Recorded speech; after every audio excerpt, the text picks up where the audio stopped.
Howdy, lieutenants and economists. The most volatile, evil, disgusting things on the planet, humans.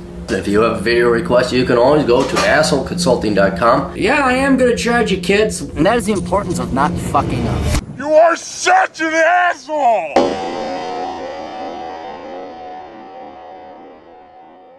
Alright, I take it back. This is gonna be the longest asshole consulting request in the world. Mr. Cleary, I'm wanting a checkup of sorts and help creating a general game plan. I'd like the format to be video. The first item for your review is an overview of my net worth. I have no liabilities, my own car outright, and no debt. Alright, let's take a look at this. This is a paycheck. That's paycheck number 1. Paycheck number 2 with OT. What was in there? Where's your balance sheet? Here's your balance sheet. That's incredibly smaller than fuck.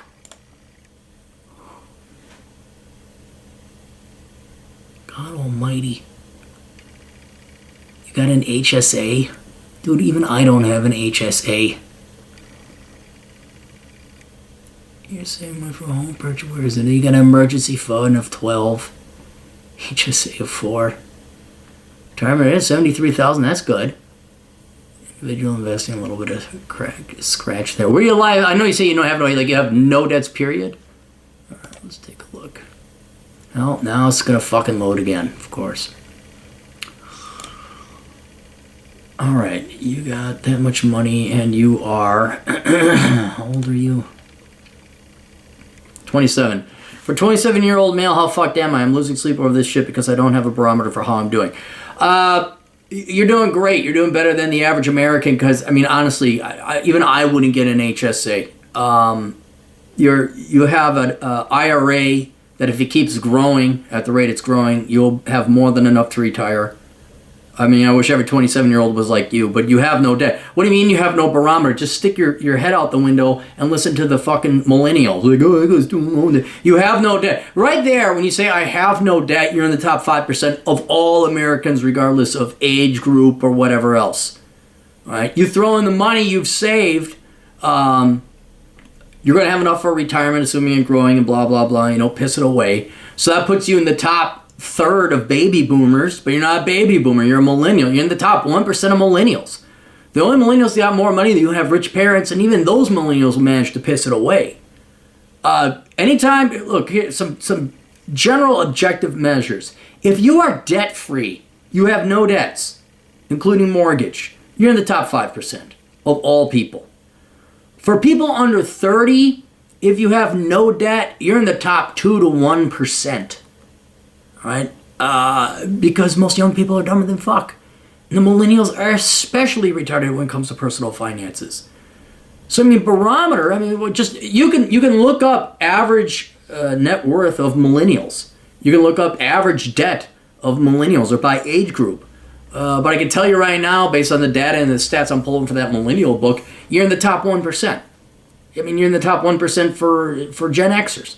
People just have debt. That's it. You don't have any, and you have an adequate IRA account. That puts you in the top 1%, especially for your peer group. Question 2, my emergency fund is only $12,000. What amount do you think I should keep in my emergency fund? And then I asked you, this is where we're going to have to take our time. Base pay for the to pay for these estimates, new job, how much do you gross per year? What are your monthly expenses?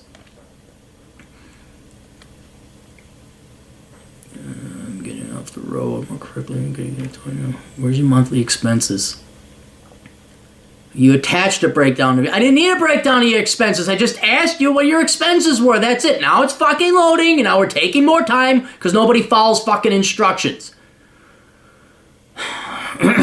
2,100. It's your monthly expenses. So 2,100.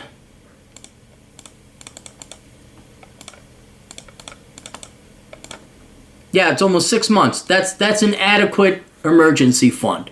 I would say that's adequate. Maybe you want a little bit more, like around 7 months even, but I wouldn't start throwing much more into it because if you can't find a job in 6 months, well, then you had bigger issues to worry about. Like the economy's taking a shit. Wouldn't matter if you had a year. If you really want to feel comfortable, sure, get 24 grand, but I think you got enough. What amount do you think I should keep in my emergency fund? I always say 6 months expenses. Some people say 3 to 6. I say 6. Go much more than that, then you're getting overly obsessive, like these guys that have 600 guns and 50 ounces of silver. It's like, that's too much. Now that money can be redeployed. And another thing, I mean, at minimum, with a 6-month cash position, you could get yourself another 6-month CD so that by the time that 6 months is up, another dollop of cash comes mature and due, and you make a little bit of interest. The second and third items for review are my base pay from my new job per week and the average of 53 hours per week that the engineering manager informed me of after I signed. So you are making, you'd be grossing $100,000 a year in base pay, $132,000, 53 hours per week on average. So let's say 132 times, let's say 0.65 divided by 12. 7,100. Okay, that's pretty good. Let's just call it 7,000.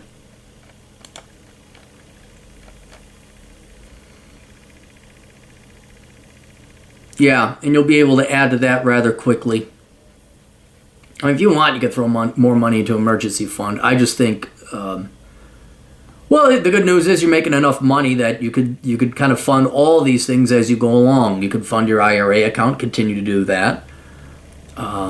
If they got a 401k type plan at your office and they match, obviously throw your money into that first so you get the free money.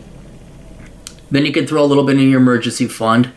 God, you got enough cash, you don't need the HSA. I mean, if you want, go ahead, throw money into the HSA. I don't care. One of the most worthless things ever.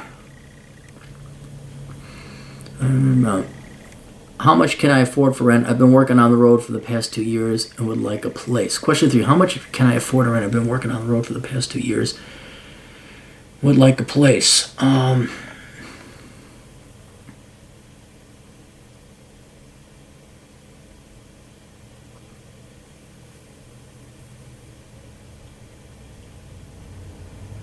I am getting off the road, or more quickly, I'm going from a gig that was 90% travel to shitty places like Los Angeles, Detroit, to Chicago, to only 30% when commissioning the equipment we design and build for a feasibility department goes, specifically for Nashville, Tennessee. So when only 12 hours, blah, blah, blah, blah, blah. Oh yeah, dude, I when I was younger, I used to think I wanted to travel too. All right, Nashville, Tennessee. Your rent, let's just look up average. How much can you afford? You're going to get $7,000 net. Hookers and below. That's good. I'm glad you throw it in there. All right. 2190 minus 1,200 rent. All right, so you got 990. Minus 7,000. Okay, you could drop $6,000 on lodging, ever so roughly, per month, if you want to. I think you're insane, and that assumes you're not throwing any money into an IRA, any other investments, any other emergency fund. Not to mention your monthly expense list is a little sparse. It's missing some things like repairs, maintenance. You got electric, water, internet, food, gasoline, hookers and blow. I would increase it a little bit. So on the very, very, very high end, assuming you're not investing any money, you could afford about $5,000 a month. But let's just look and see, you know, if you don't have debt and you're a minimalist, average rents.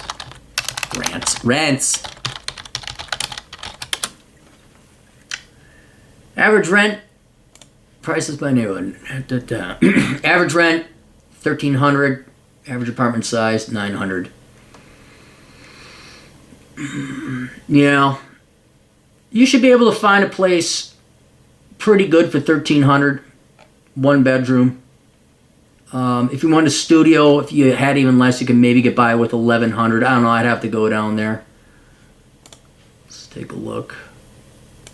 Rent jungle. All beds, 1 bed, yep. 1,302.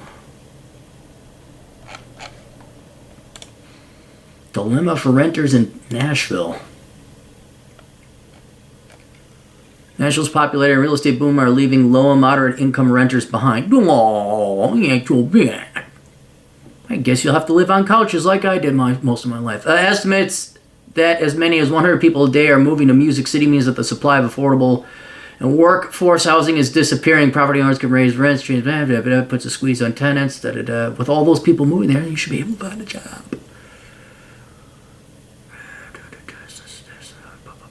Well, here's your problem, lady. You have 3 kids. They have a picture of 3 kids living. Oh, if you didn't have 3 kids, I guess your life would be a lot easier, huh? Because fuck it, let's spread our legs. All right. In your particular case, because you make enough money, what I would do is I'd even be willing to go up to $2,000 a month just so you can walk to work. That's what I'd be doing. It's worth it, man. It's so worth it. And you know what? One of the great things about being a minimalist is you can occasionally afford a nice thing. Occasionally. Okay? I got my motorcycles. Other people got other things. I don't know what they do. I go out golfing and I eat myself some nice food a lot of times. What I think you should do is, to make your life as easy as possible, is drop the extra couple $100 a month to get to as close to work as possible. Now, you'd have to, who knows, maybe that's not possible. Maybe Nashville's on the river and it's impossible and then prices go way up next to where you... I would start being willing to pay a little bit of extra money to be within a distance that you don't have to commute to work. Because now your time is starting to become very valuable. And once you're over the 6 figures, I don't mean 6 gigs, I mean legitimate 6 figures, because it's permanent. You're not a sales dude, bro, where you're going to lose your job next month because you're a sales dude, bro. Yours is a bit more permanent. I would start trading in money. And you can test it. You know what? If you are a minimalist and you don't have that much stuff, you know what's great about being a minimalist and not having that much stuff? You can go to month. And that's what I do. Move in, go month to month, pay the extra money, figure out the town first. Take you 3 days. Hey, summer, nice time to figure out the place. Figure out where you want to live, figure out where you want to go, explore a bit. If you already know the area, go ahead, drop the money. But if you're going to be moving to this new area and you don't know the area, I do month to month, assuming you're a minimalist. Explore the town, and then it'll become very apparent where the best place is for you to live based on rent, cost, commute, conveniences. Oh, dude. Living in the WBL, I got spoiled. I just walked pretty much wherever I wanted. I could go to the bars, I could go to the restaurants, go to the grocery store, gas station, go to the lake, go to the other bars. It's nice being able to walk to where you want to go. And I put, depending on how much you make, it'd be different for people at different income levels. But at this income level, I'd toss about $200 to $300 a month more just to be convenient. Because, dude, and then you get discounts. Like on your car, you're like, no, it's a low mileage car. For your insurance, low mileage. You don't have to worry about it. That actually reminds me, I got to contact my insurance guy. Tell him I'm going low mileage. All right. So that's low mileage.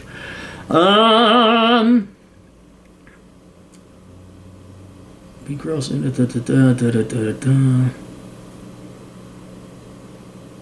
also worth noting that working 12 hours a day on the road might end up dying exercise. Right now, so rent is $1,200 a month, which would put me in biking distance of work. Gasoline is primarily for heading out to the lake and AT. I pay car insurance on an annual basis, and that's why it's left off. Yeah, I'd even go up to $1,500 or $1,600. Spend an extra couple hundred money. If $1,200 gets you in close to where you got to work, depending on where your work is, cool. Otherwise, I'd be spending upwards of that. Maybe not $2,000. That's a significant amount of money. You could afford it if you wanted to. Let's just say.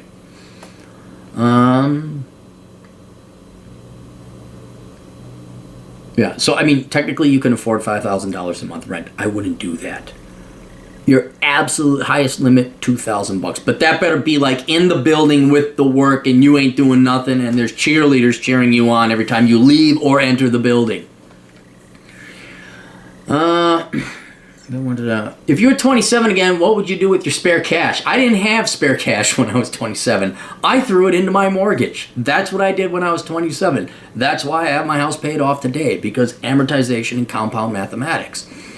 But if I were to do it differently, what I would have done is I would have saved up way more than an emergency fund I had. I really didn't have an emergency fund. I just threw all, because I had faith in my employability, which was a foolish mistake. I had all my my money working for me, paying down that mortgage. That's the number one thing I did with my money. So I did not have spare cash. If I were to do it again, I would have gone and traveled a lot more. Road tripping, not big, luxurious, expensive trips to Europe and shit like that. But if you're in Nashville, dude, Smoky Mountains are right over there. I'd get a motorcycle. I'd have fun when I was 27, and you make enough money that you can have fun. So that's what I would do. You're pretty much all your other main investments. Like you've eaten your Brussels sprouts, you've eaten your broccoli, you've eaten your chicken. Now you can have dessert. You don't want to go ape shit with it either. But I would start exploring. What I would have also done at 27, I would have done a hell of a lot more reconnaissance. Although I should have done that at 17, not 27. So if you haven't traveled the world for fun, I know you've traveled a lot. Maybe you've seen a lot of places, but you're going to shitholes like Los Angeles to Detroit. I would start spending your money flying out to the Rocky Mountain areas, the desert, American Southwest, the northern Idaho, Montana, not really North Dakota, not really South Dakota unless you like quiet.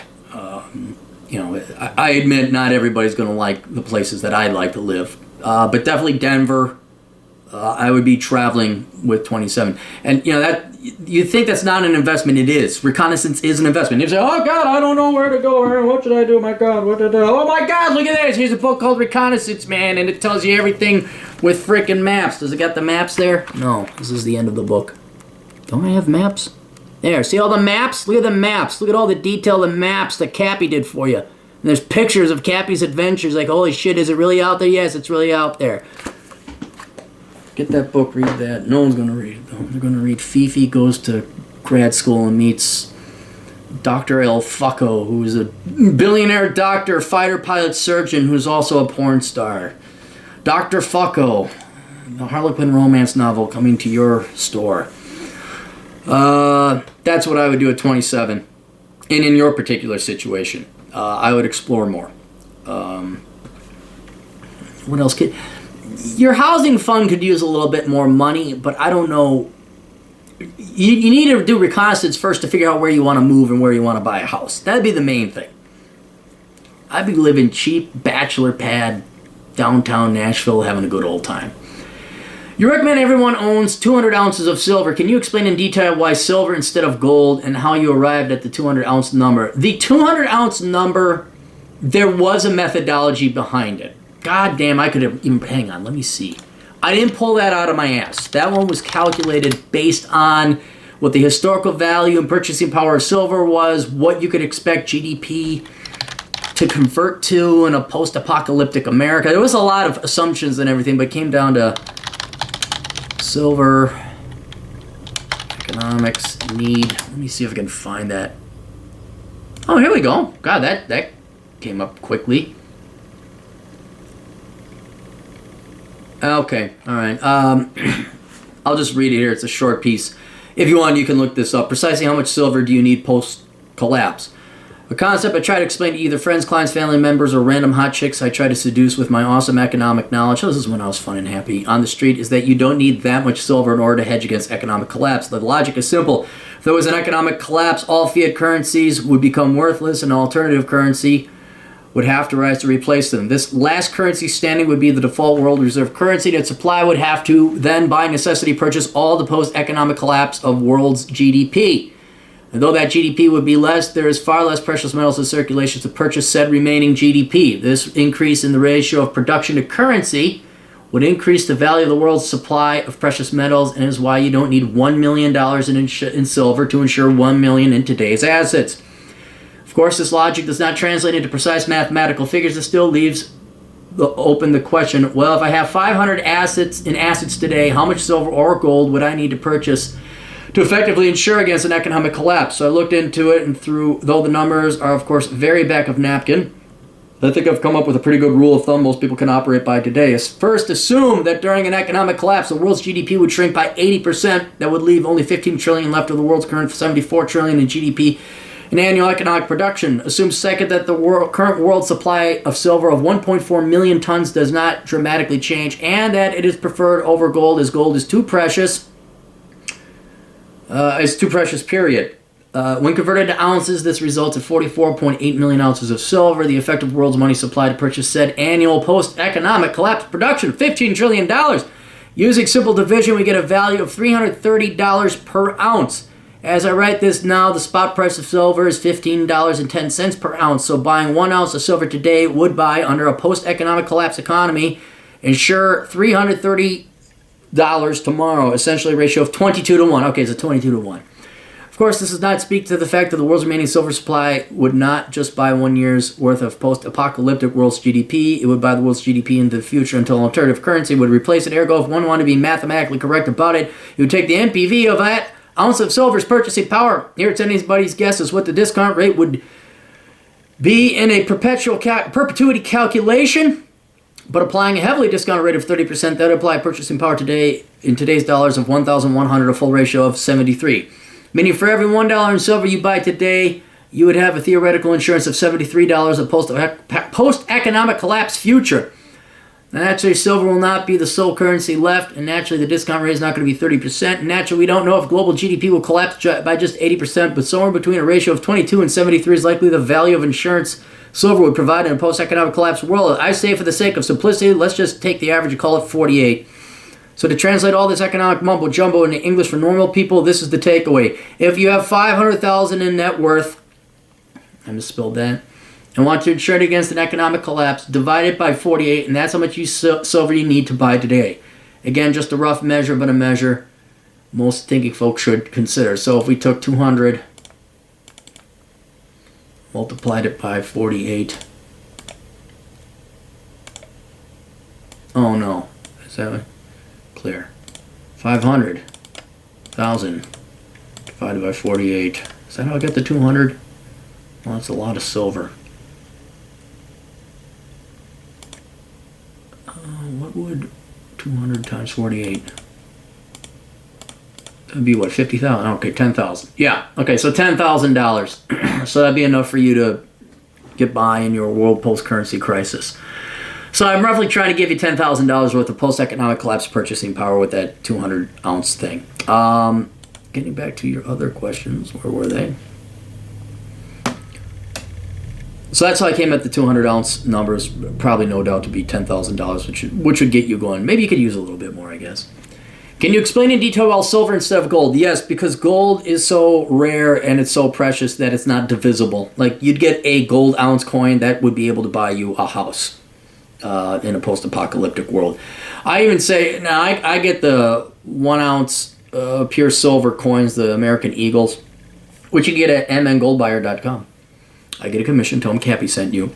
But even those might be too valuable because they're not divisible. Here's where junk silver comes in. You may want to get a bag of junk silver. Well, everyone's junk silver. Junk silver is not junk.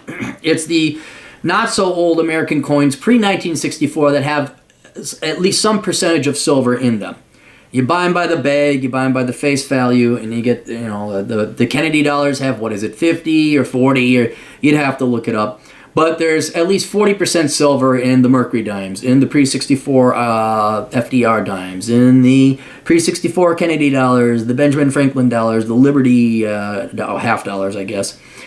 You can even get old culls, C-U-L-L is what they're called, of Morgan and Liberty dollars as well. They have no collection value.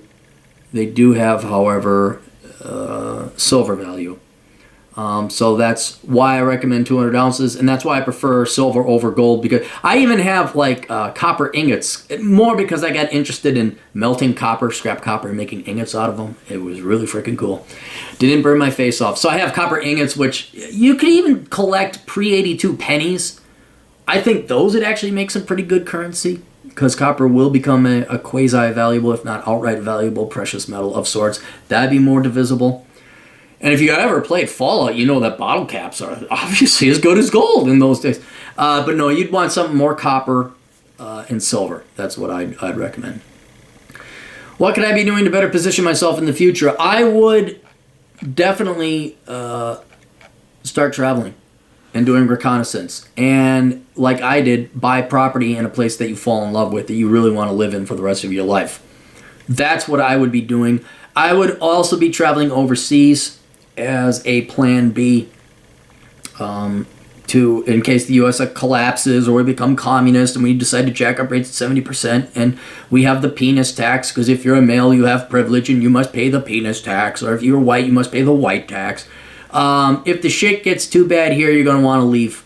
And this is long-term planning. It all starts with reconnaissance. Either you live in a good tax-free state, which you are right now in Tennessee, so that's good, or you got to get out of the United States. Start applying for passports in other countries. I should probably start doing that. God, there's so much fucking shit to do.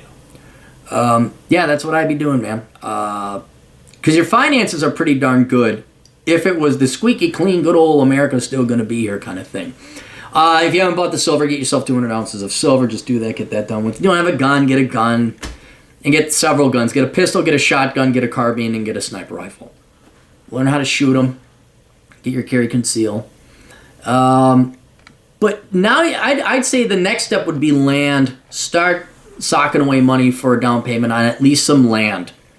And the reason I like land is because you can buy the land. You don't have to maintain the land. The land doesn't do much of anything except just sit there. God darn it, that's another thing I gotta do.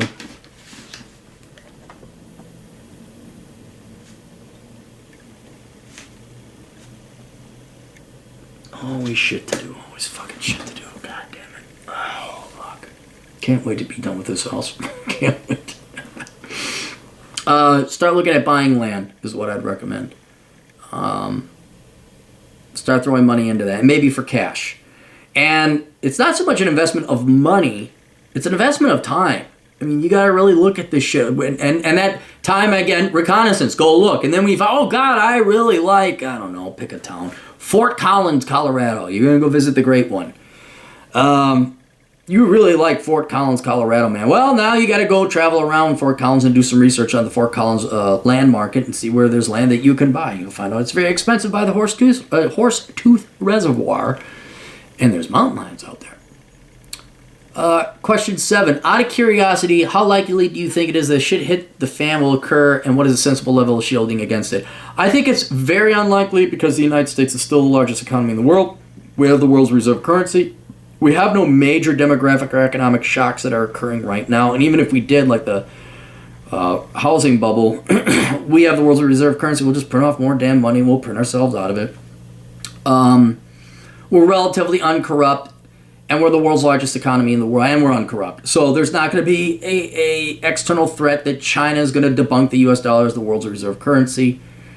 We got so much stability due to the fact we suck the least. That's really what it boils down to. It's not that we should be proud of. We still suck. We're lazy motherfuckers. But we're the least corrupt, largest nuclear economy in the world, nuclear weaponized economy in the world.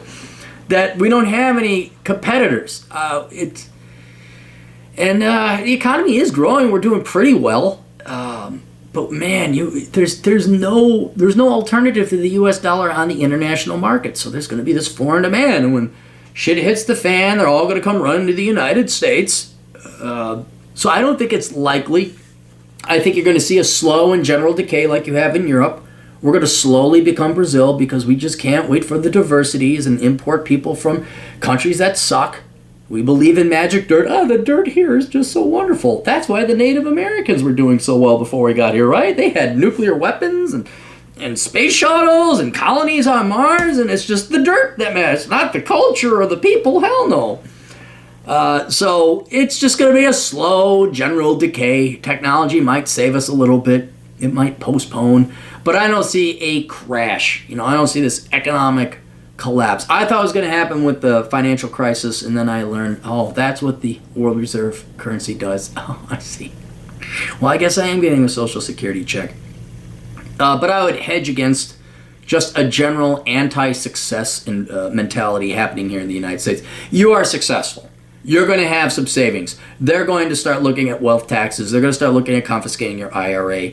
I would start investing some time, labor, effort, money, resources, and travel into overseas places to say, hey, are you guys going to steal my fucking shit? No? Can I buy a condo here and maybe live down here? Or just have a bank account?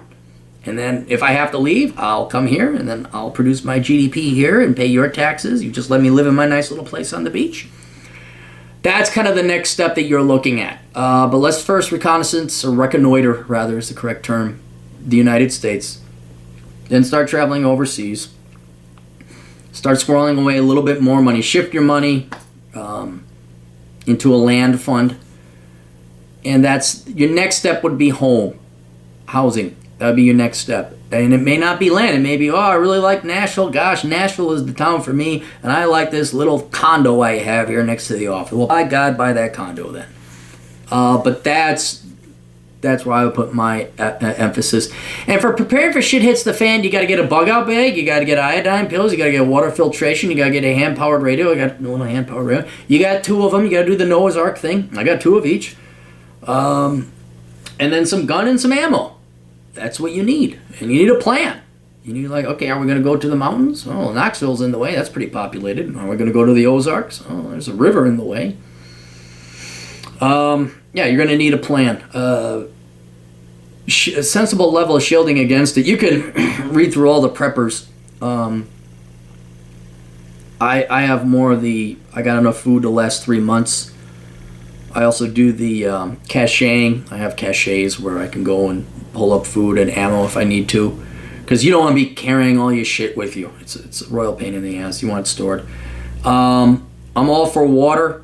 And I am more of the, we form a team real quickly. Unfortunately, most people are lazy. They don't want to form a team. The number one thing that's going to become in demand in a post-apocalyptic world is going to be law and order. And whoever has the most big guys with the most guns is going to be that law. They will be the new government. That will be the number one commodity. And I've tried to get people to form not a militia. It's militia-like, but it'd be like a post-apocalyptic team. Like, hey, we're covering each other's sixes here. And here's our little settlement. And we're the biggest, baddest-ass motherfucking gang in town. If you'd like to join us, you can come work for us, but you're working on our terms. So maybe, the 3% club. But honestly, I have a feeling you're going to be a lone wolf. That's just how most of it's going to be. So my approach is light, cachet, and I guess I'll just take it from you. I hate to sound that way, and I'll try to be moral about it. Like, hey, were you a Democrat? You look like a soy boy. I'm taking your shit. No, too bad for you. Sadly, that's kill or be killed in that world, which is why I'd like to have a team where it's like, hey, we can all work together. You just abide by the law of Clary Negan. That's it, Negan Clary. I'll just change my name to Negan. I'll take half, and you'll be happy about it. So. All right, that's it. Questions, answers, assholeconsulting.com. Links down below. Questions, answers. We'll do this whole analysis thing. Oh, wait, before I do that, just want to make sure I'm not leaving any questions off the table. Yeah, you're doing real good. You got to start, you're going to be moving into the world of acquiring assets, and then asset protection is the next step. But yeah, here's your, take a look at this here. Here's the image. I think your land fund's a little low. Where's your future home vehicle? Yeah, you're not going to get anything with that amount. You're going to need way more money than that. That's got to be around 20 grand for you to start looking at buying property. You only got 3. All right. That's it. Questions, answers, asshole consulting. I think I'm going to go to the gym. We'll see you guys later. Toodles.